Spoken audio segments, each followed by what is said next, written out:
السلام علیکم ورحمۃ اللہ وبرکاتہ۔ پہلے تو میں سوچتا تھا کہ جاہل ہی آپس میں لڑتے ہیں اور ان کا لڑنا زیادہ عجیب نہیں ہوتا۔ مسلسل آپ دیکھتے رہے ہیں کہ مسائل پہ جو حالات جو ہے نا زیادہ تر وہ لڑائی کرتے ہیں، ایسی لڑائی جو عوام الناس کے لیے نقصان دہ ہوتی ہے۔ آج سے میں غور کر رہا ہوں کہ اقرار الحسن تو ایک صحافی ہیں، تو انہوں نے خطیب صاحب کے ساتھ جو کچھ معاملہ ان کا چل رہا ہے، چلتا رہے گا، لیکن وہ معاملہ کچھ ٹھنڈا ہو گیا ہے۔ اب آج سے میں ایک اور فتنہ دیکھ رہا ہوں۔ اس کو فتنہ اس لیے کہوں گا کہ اگر اہل سنت و جماعت ایک مسلک کے ہو کر، ایک مکتبہ فکر کے ہو کر جب آپس میں ایسی پیچیدہ گفتگو کرتے ہیں، لڑائی کرتے ہیں، تو پھر ان کا نام بھی بہت ہوتا ہے، ہمیں اس پہ بہت تعجب ہوتا ہے۔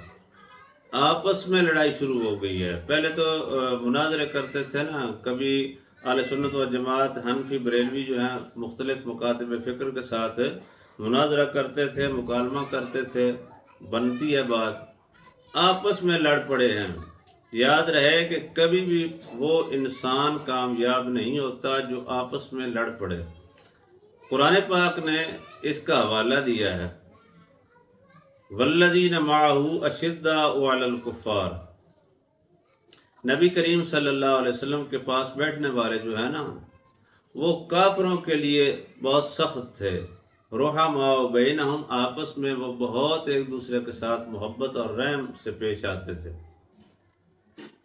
آج سے میں 2-4 دن قبل کا یہ سوچ رہا ہوں کہ جناب حنیف قریشی صاحب اور جناب جو مدنی چینل والے ہیں مولانا محمد الیاس قادری صاحب، ان کے جو شورا کے نگران ہیں عمران اتاری صاحب، ان کے درمیان بات چلنا شروع ہو گئی ہے۔ ٹھنڈی لڑائی تو یہ پہلے لڑ رہے تھے، اب کھل کر یہ سامنے آ گیا۔ مجھے اس بات کی سمجھ نہیں آتی کہ آنے والی نسل کو یہ پیغام کون سا دینا چاہتے ہیں۔ کیا یہ نبی علیہ الصلوۃ والسلام کے دین کا حلیہ ہے جو یہ بگاڑ کر پیش کر رہے ہیں؟ یہ طریقہ ہے پھیلانے کا؟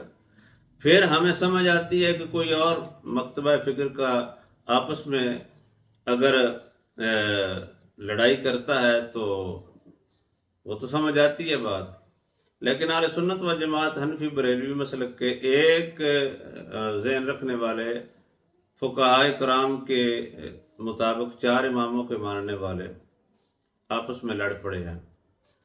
مجھے حق خطیب صاحب سے زیادہ، اقرار الحسن صاحب سے زیادہ اس بات پہ تشویش ہے، یقین جانیں۔ تو لہذا اہل سنت و جماعت جو عوام الناس ہے، میری سب سے اپیل ہے کہ آج کے بعد میں سب سے پہلے گھر کی صفائی کروں گا۔ مطلب یہ ہے کہ میں ان لوگوں کی صفائی کروں گا جو ہمارے مسلک کے علماء اور رہنما ہیں۔ ہمیں ان چیزوں میں تماشا نہ بنایا جائے۔ یہ ہر آئے نئے دن ایک نئی کہانی سناتے ہیں۔ حنیف قریشی صاحب نے کہا ہے کہ کافی مدنی چینل پہ نا بدعات شروع ہو گئی ہیں، نئے سلسلے شروع ہو گئے ہیں۔ تو حنیف قریشی صاحب کو انہوں نے کافی نام بنا کر ان کو جواب دیے ہیں، زید کے نام سے ان کو پکارا، اور کافی یہ سوشل میڈیا کا دور ہے، ہر آدمی دیکھتا ہے، پھر ہر آدمی اتنا عالم دین تو ہے نہیں، لوگوں میں جو کچھ ایمان ہے اس کو بھی خراب نہ کریں ان کا عمل۔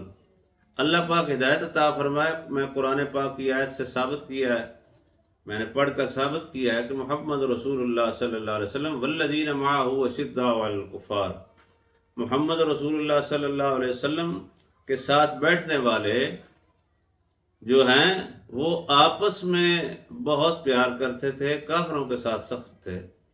لہٰذا آج کے مسلمانوں نے تو حد کر دی ہے۔ ہمیں تو جنت والے راستے پہ جاتے ہوئے جو لوگ نعرے لگاتے ہیں ہم جنتی، وہی آپس میں لڑ پڑے ہیں۔ ہم یہ دیکھتے ہیں کہ اب جنت میں کون جائے گا جب سب جنتی کہتے ہیں اپنے آپ کو۔